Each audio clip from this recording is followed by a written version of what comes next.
ya. Tapi ada beberapa hal yang mendasar yang perlu saya sampaikan terkait dengan analisis regresi. Nanti saya juga akan sampaikan terkait dengan hubungan antara teori sampling dengan korelasi ya. Itu ya yang nanti jadi materi saya hari ini.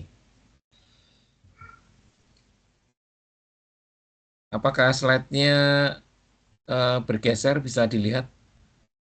Bisa, Prof. Sudah bisa, Pak. Oke. Bisa, Pak. Jadi kenapa ini harus saya sampaikan dulu karena nanti ada materi terkait dengan regresi tapi logistik ya.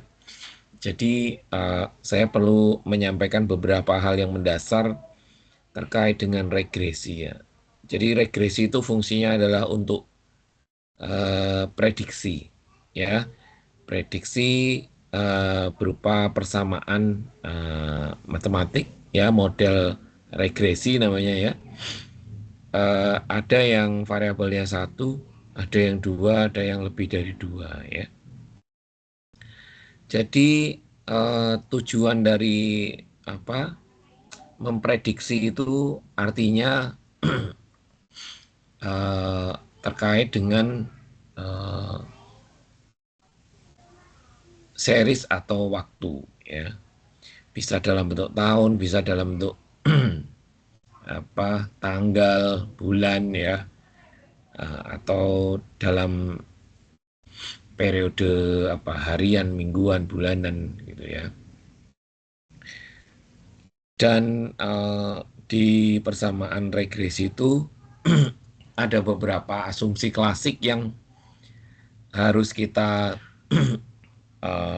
perhatikan bahwa ada asumsi-asumsi mendasar yang harus ada di dalam regresi ya. Karena semua data yang dipakai untuk regresi itu sifatnya adalah random ya, maka apapun datanya itu menjadi bagian dari model persamaan itu.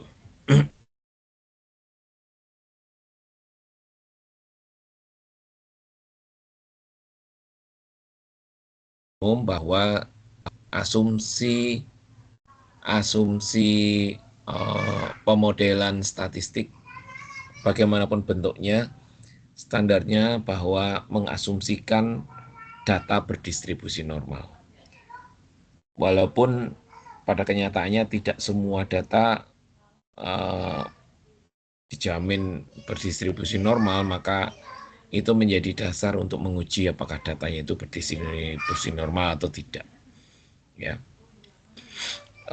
pada apa materi terkait dengan parameter uh, tendensi sentral, bahwa distribusi normal itu menggambarkan bahwa nilai rata-rata mempunyai uh, apa nilai standar deviasi nilai T sama dengan 0 ya. Sedangkan antara minus T sampai T itu menjadi kisaran interval dari distribusi normal ya. Untuk untuk menduga apakah datanya itu mempunyai pola tertentu, maka cara untuk melakukan pendugaan itu harusnya dilakukan yang namanya plotting. Nah, plottingnya itu berupa scatter plot, sehingga apa yang kita akan prediksi itu tidak terlalu jauh ya. Jadi ini adalah bentuk-bentuk sebaran data yang bisa kita pakai untuk melihat hubungan data ya. Ada yang trennya itu dari atas ke bawah, ada yang tersebar secara acak, ada yang parabolik, ada yang bentuknya ke atas berkorelasi positif ya, macam-macam itu. Nah, variabel satu dengan yang lainnya, kalau kita bicara tentang regresi, ada variabel independen dan dependen. Variabel independen dan dependen ini salah satu untuk menguji adalah kalau kita balik apakah bisa berlaku sebaliknya, dan mana yang mempengaruhi dan dipengaruhi, ya. Yang mempengaruhi tentunya itu adalah variabel bebas, yang dipengaruhi adalah variabel tak bebas, ya.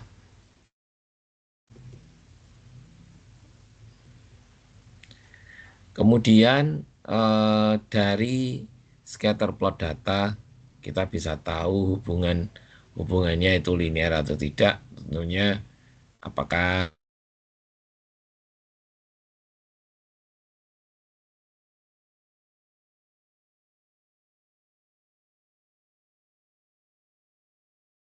tapi idealnya adalah 3 titik supaya apa?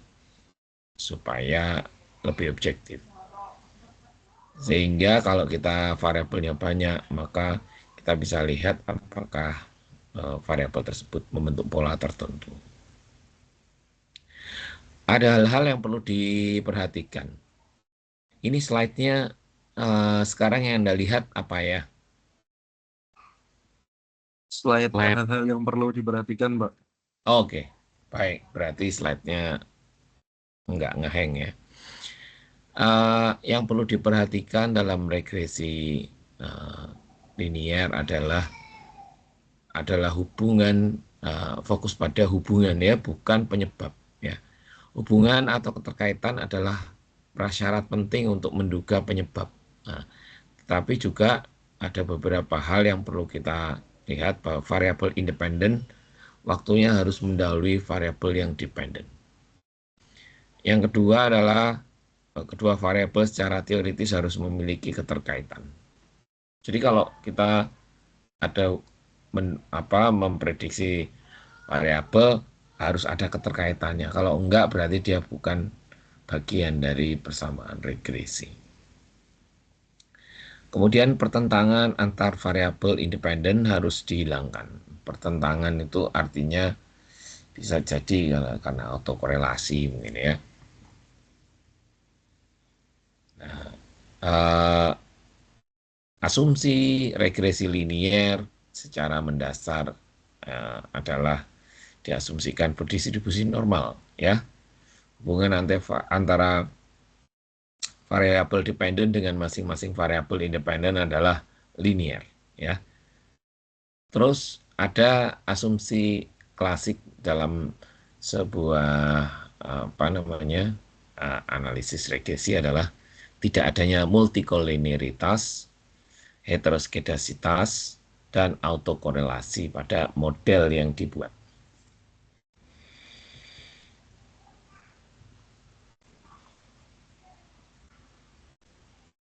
Ya, jadi regresi ada yang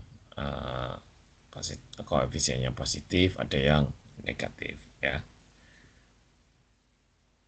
Kemudian hubungan kuat lemahnya hubungan itu ditandakan adanya nilai R persen. Nilainya min 1 sampai 1 ya. Kalau nilai R-nya itu 0 artinya tidak ada hubungan linear sama sekali.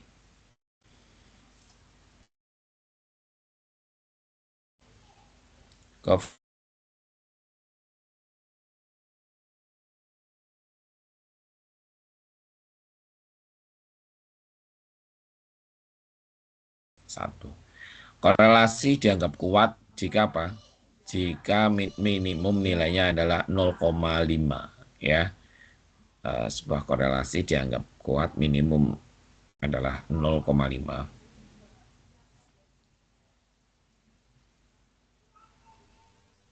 Jadi semakin tinggi mendekati 1 dan min 1, semakin kuat korelasinya. Nah, ini adalah summary-nya ya. Korelasi bisa negatif atau positif atau random atau nol ya, korelasi nol. Oke, saya tidak akan membahas regresi secara detail karena harusnya sudah disampaikan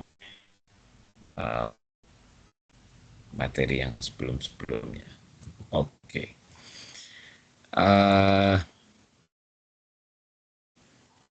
Saya berikutnya akan membahas tentang eh,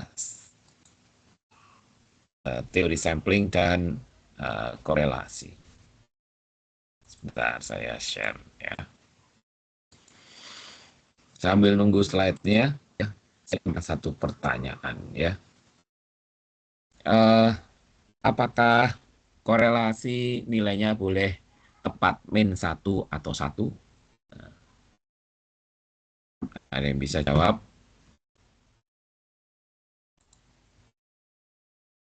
Apakah koefisien korelasi itu nilainya bisa tepat 1 atau min 1?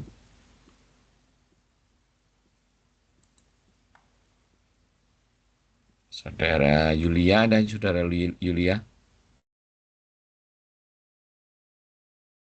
Iya, Pak. Ya, boleh nggak korelasi itu nilainya tepat 1 atau min 1? Boleh nggak? Boleh. Boleh. Oke, kalau boleh, alasannya apa? Jadi semua titiknya tepat berada satu garis lurus, Pak. Ya, coba coba pertanyaan saya di apa dianalisis dulu itu. Pertanyaannya boleh atau enggak? Alasannya apa? Alasannya apa?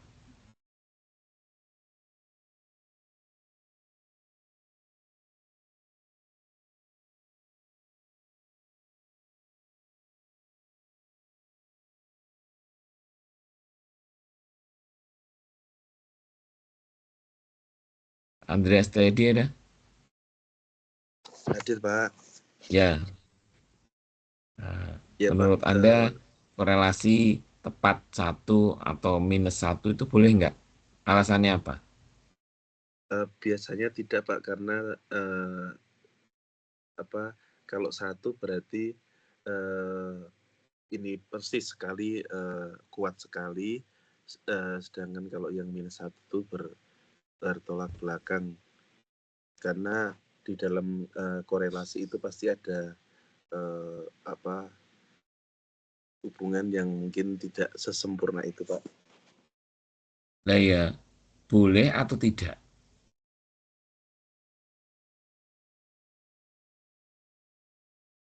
Dijawab dulu, boleh atau tidak? Tidak, Pak. Tidak boleh. Oke, saudara Muhammad Tobi ada? Hadir, Pak. Ya, boleh nggak korelasi itu nilainya 1 atau min 1? Boleh, Pak. Boleh. Boleh. Alasannya apa? Alasannya, karena kalau untuk semisal nilai korelasinya itu minus satu artinya hubungannya itu negatif sempurna. Kalau semisal satu itu hubungannya positif sempurna. Dan kalau semisal Pertanyaan saya boleh atau tidak? boleh, Pak. Boleh.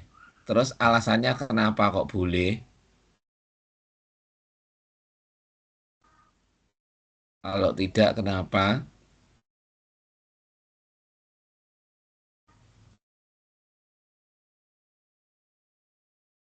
Novi Istiani ada? Iya, Pak. Ya, boleh nggak korelasi itu nilainya 1, tepat 1, atau min 1? Boleh, Pak. Boleh. Boleh, Pak. Alasannya apa? Eh, alasannya alasannya adalah bisa aja terjadi, Pak. Namun jarang sekali terjadi pada data nyata, Pak. Karena hampir selalu ada variasi, kesalahan, atau faktor lain yang membuat hubungan itu tidak sempurna, Pak. Nah, ya, berarti boleh apa enggak? Boleh. Oke. Ida Bagus Putu Aditya Satya Putra. Ada?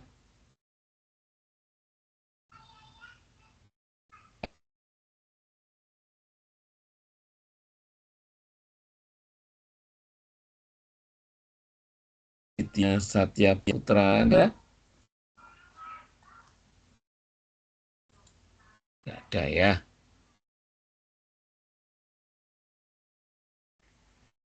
Syahri Ramadan ada?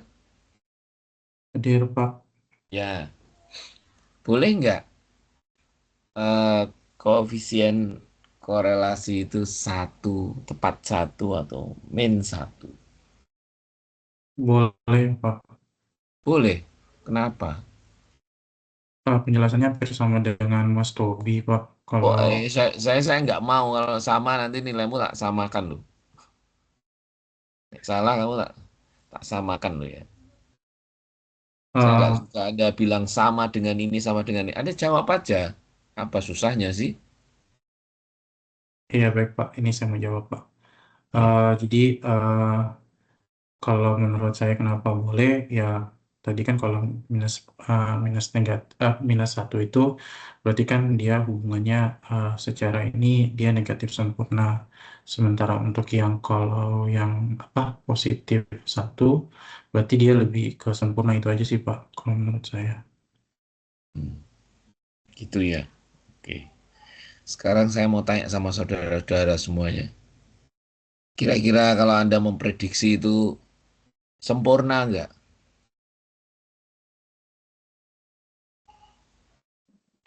Belum tentu sempurna sih, Tidak, Pak. Pak. Tidak, Pak. Ya nggak bakal sempurna. Nah, itu sempurna berarti itu sama dengan data yang Anda prediksi toh. Kira-kira kalau itu data kecelakaan kira-kira sama itu gimana? Berbahaya ya. Jadi apa yang diprediksikan dengan yang terjadi sama. Berarti Anda seperti eh, cenayang ya, bisa memprediksi kenyataan ya. Saya mau membawa logika Anda itu berpikir realistis ya. Korelasi sangat sempurna, kuat, nempel. Berarti sama dengan rencana sama yang diprediksi sama ya. Jadi tolong itu logika itu dipahami ya bahwa yang namanya prediksi itu harusnya relatif ya, tidak ada yang sempurna ya. Kalau sempurna berarti ada yang salah ya. Jangan-jangan itu yang diprediksi adalah sama dengan datanya, sama persis ya, sesuatu yang tidak mungkin, nggak masuk akal ya. Itulah yang harus Anda pahami ya. eh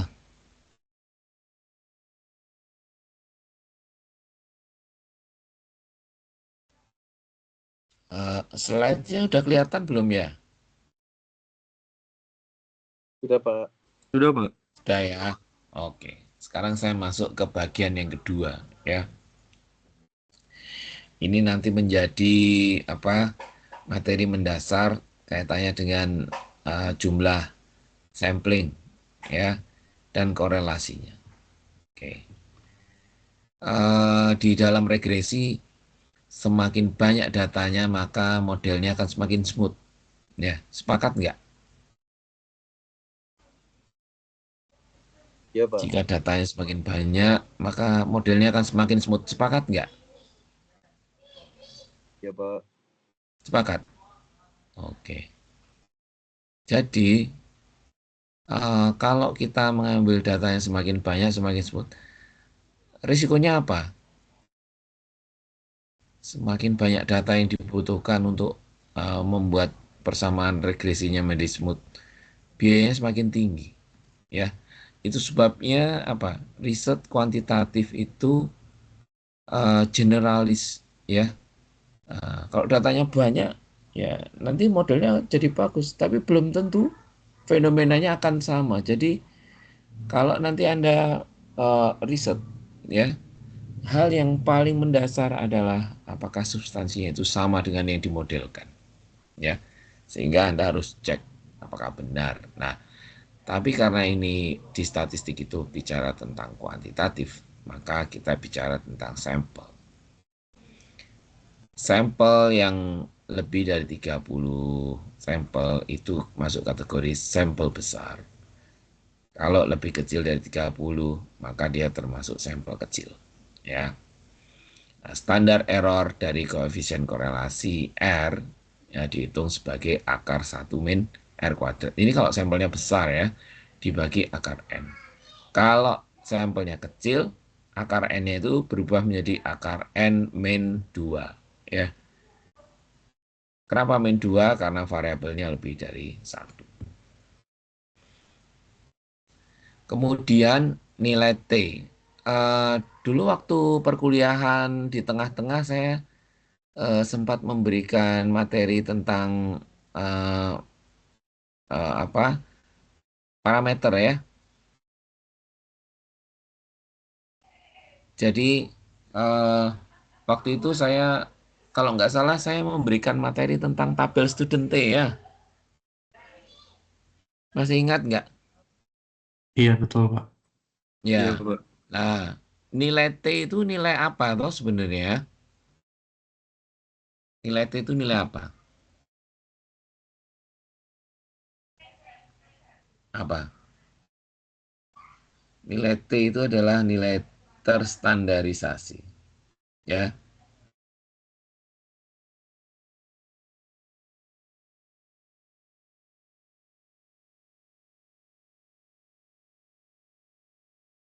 Yang diperoleh dari data disebut sebagai nilai T hitung. Maka hubungan antara nilai T dengan korelasi dan jumlah sampel itu seperti yang ada di slide.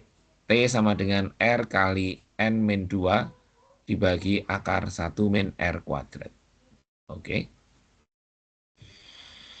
Nah, sekarang saya beri contoh ya. Koefisien korelasi misalnya 0,5. Jadi korelasi itu dianggap kuat kalau lebih dari 0,5. Oke. Nah, ini contohnya N-nya atau sampelnya 51. Maka kalau kita sudah punya nilai R dan nilai N, maka kita bisa menghitung nilai T. Caranya gimana? Akar N min 2 dibagi akar 1 min R kuadrat. Diperoleh nilai T. T yang besarnya 4,07 itu T apa ya?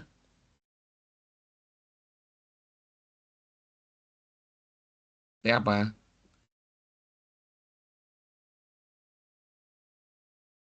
Halo? Nilai T yang diperoleh dari hitungan yang ada di slide besarnya 4,07 itu T apa ya? Saya hitung bukan, Pak. T hitung ya. P-value, itu. T hitung. Ya. Nah, maka tugas Anda kalau sudah punya T hitung, Anda harus membandingkan dengan T tabel. T tabel caranya baca gimana? Masih ingat? Eh, Melihat dari data DF, Pak, dan dilihat dari DF data ya dengan signifikansinya, apa? Dihubungkan dengan apa? signifikansinya, Pak. Signifikansinya. Signifikansinya ditentukan berdasarkan apa?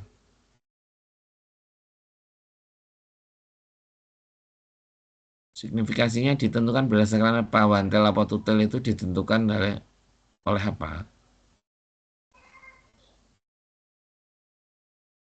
Ada yang masih ingat? Ditentukan oleh apa?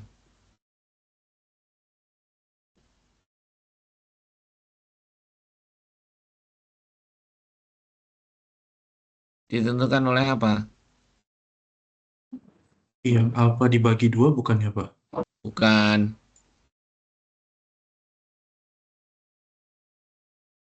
Ditentukan oleh apa? Oh ini wantel, GP satu pihak. Oh ini tutel. Dari Berdasarkan apa? nilai standarnya, Pak. Bukan. Berdasarkan apa? Ada yang masih ingat? Hipotesis, Pak. Bukan.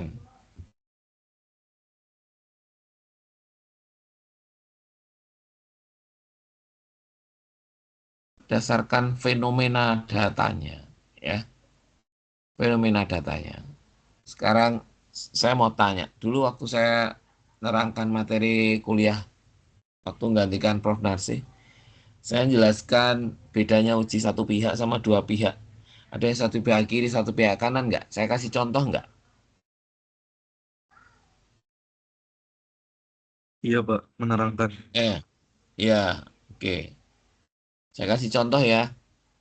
Jadi fenomena datanya beda-beda. Yang satu pihak kanan saya kasih contoh apa? Naik lift ya. Yang uji satu pihak kiri saya kasih contoh apa? Orang mau naik ke wahana permainan harus ada batas tinggi minimumnya. Kalau nggak tercapai nggak boleh masuk. Ya, itu ya.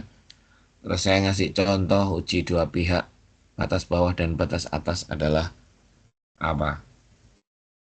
Kecepatan kendaraan di jalan tol. Ya. Jadi fenomenanya harus benar dulu ya. Kalau itu tidak disebutkan, ya Anda apa? Tapi itu harus Anda pelajari ya. Fenomenanya lebih cenderung ke one tail atau two tail. One tailnya pihak kanan atau pihak kiri itu harus Anda pelajari lagi ya. Oke, contoh yang kedua, nilai R diketahui, nilai sampel diketahui, nilai T hitung diketahui ya. Anda bandingkan dengan T tabel ya. Kalau lebih kecil dari T tabel maka korelasinya tidak signifikan ya.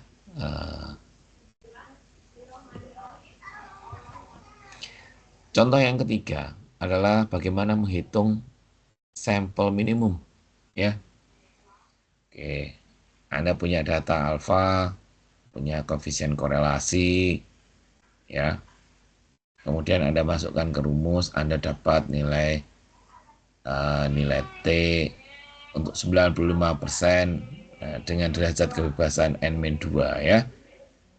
Kemudian derajat kebebasan itu Anda ambil yang tak terhingga karena nilai paling besar ya. Maka Anda dapat nilai T 95-nya berapa, N-nya didapat. Nah, kalau N-nya lebih, maka Anda bulatkan itu ya menjadi 26. Kemudian tahap berikutnya adalah Anda hitung lagi T hitung berdasarkan N sampel yang pertama, 26 tadi. Kemudian derajat kebebasannya dimasukkan N-2 ya. Kemudian diperoleh nilai T 95%. 1,71 itu T apa ya?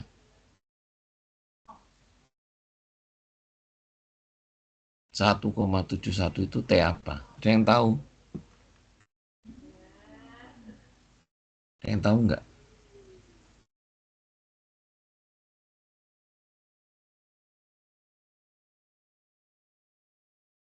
Nah,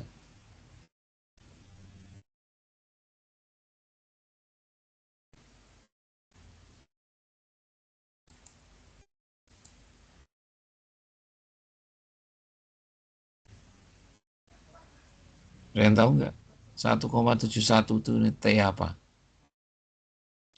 Rashid? Hakim?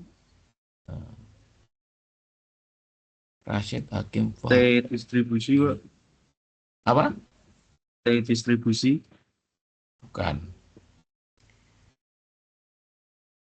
Muhammad Tobi? Hitung bukan, Mbak? 1,7. T apa? Hitung bukan? Salah. Salah. T tabel. Lah ya sebutin aja semuanya. Aduh, nggak konsisten ya. Sudah jelas-jelas itu di situ dari baca tabel ya, maka itu T tabel, T standar. Yang T hitungnya justru mau dihitung itu ya, di bawahnya ya. Oke, T hitungnya diperoleh 1,65. Udah, kalau sudah seperti itu berarti belum mendekati 1,71 ya. Maka N-nya dicoba lagi. Yang tadinya 26 tambah 1, jadi N-nya 27. T 95-nya tetap 1,71. T hitungnya dihitung lagi. Kok masih 1,69? Berarti dinaikkan lagi. N minimumnya jadi 28. Terus ketemu 1,72. Berarti sudah melewati itu ya. bedanya tipis sekali itu ya, 0,01 0,01 ya. Jadi itu sampel minimumnya adalah 28. Minimum berarti boleh lebih ya. Tapi nanti kalau ada pertanyaan di ujian atau kuis apa ngitungnya N sampel minimumnya berapa disebutin aja. Ya. Oke, sampai di sini ada pertanyaan nggak? Ada pertanyaan nggak? Ya ada. Saya lanjut. Contoh yang keempat ya. Contoh yang keempat adalah menghitung nilai apa? Standar error. Menghitung standar error ya. Standar error ini dihitung dengan rumus 1 min R kuadrat dibagi akar N ya. Maka kalau kita sudah menentukan apa korelasinya sudah didapat, maka kita bisa menentukan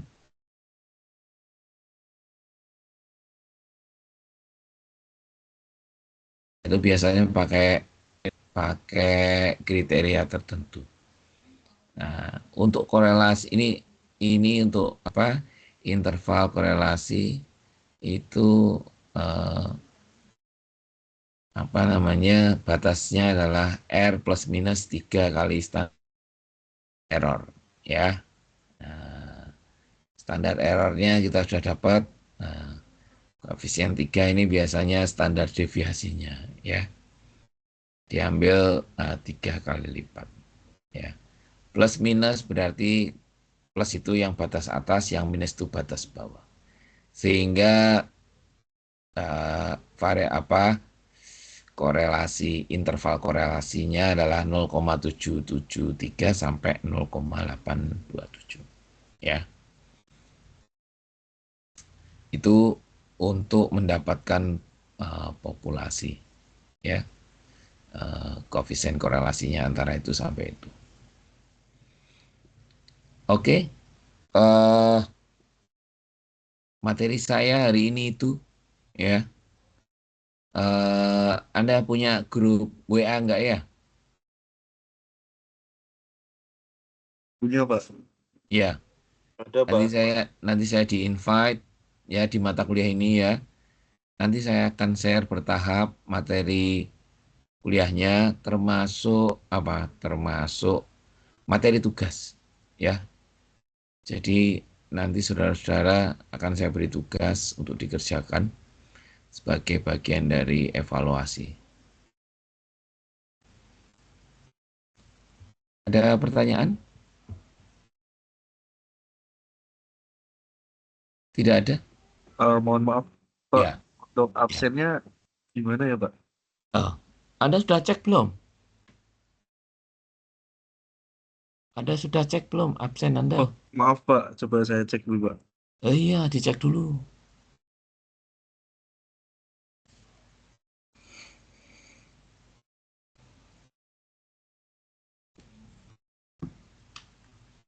Udah belum absennya? Sampun, Pak. Terus suwun Nah, sangat, Pak. ya, ya, sudah ya. Kan tadi sudah tak panggilin toh. Oh, iya, Pak. Iya, Nah, ampun, iya. Pak. Iya, sudah tak panggilin itu berarti sudah tak absen itu. Ya. Baik, kalau nggak ada pertanyaan, kuliahnya saya cukupkan. Ya, nanti buat grup WA untuk mata kuliah ini supaya saya bisa nge-share materi. Ya, dan nge-share tugas yang harus Anda kerjakan. Ya, waktunya nggak lama ya. Eh, ini berarti saya berapa tatap muka ya? 4 ya. 4 apa 3? Eh,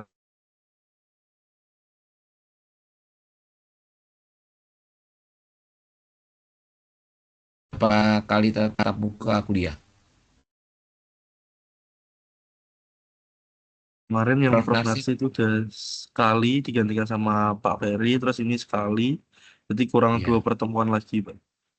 kurang 2 pertemuan lagi ya. Oke, baik. Ya nanti saya di invite di grup ya. Nanti materinya saya Siap, Pak. share dan tugasnya saya share. Eh, Anda itu satu kelas posisinya di Semarang semua atau tidak? Beberapa Tidak, Pak. domisili Semarang, Ya. beberapa juga di luar Semarang, Pak. Ada yang di Jakarta, Papua, sama Tegal. Hmm. Tapi kalau Anda ujian kan Anda harus datang ke kampus ya? Iya, Pak. Iya. Ya. Ya nanti pas ujian Anda harus hadir ya. Karena nanti ujiannya ujian tulis ya. Saya nggak mau ujian online, nggak mau saya. Saya maunya ujian onsite di kampus ya. Jadi nanti saya tahu Anda mengerjakan itu Anda kerjakan sendiri. Jadi nanti tugas Anda boleh tanya sana sini, tapi begitu ujian Anda harus kerjakan sendiri. Demikian ya. Kalau nggak ada pertanyaan lagi, kuliahnya saya cukupkan ya. Eh, Nanti saya tunggu invitation-nya untuk di grup supaya materinya bisa saya share dan tugasnya segera saya siapkan untuk saudara-saudara. Baik, demikian kuliah pada malam hari ini ya. Terima kasih atas partisipasinya ya. Terima kasih, Pak. Assalamualaikum, selamat malam. Terima kasih, Pak. Terima Terima kasih, kasih, Pak. Terima kasih, Pak. Pak. Izin menginvite ya, Pak, habis ini, Pak. Terima Ya, kasih, Pak. oke. Baik. Terima kasih, Pak.